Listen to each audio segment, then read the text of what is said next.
זה יותר קל מטביעה. כן? אז איזה גיל עושים את זה? באיזה גיל? הספורטאים. צריך... כל אחד יכול לעשות את זה, כל אחד. מתי גומרים לעשות כזה? יצא לי כדור כזה. עוד פעם, עוד פעם. תביא עוד פעם ככה.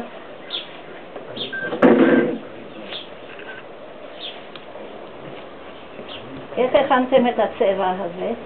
רגע. אחר כך יצא לי כדור כאלה. זה עכשיו מוכן לעשות שטיח. אנחנו לוקחים לאנשים בבית שלהם כזה מוכן.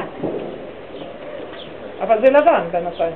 כן, אני אמרתי לך, מצלם. כן, זה לבן. מצלם עשינו צביעה, עשינו ככה, והתקשרנו והצטבענו, עשינו סדרה, ועכשיו זה מוכן לקחת לאישה בבית שלה שתעשה את השטיח. אני לוקחת לה צמר והיא דוגמה, והיא נותנת לה גם חוט אורך, כמה נקד. כן.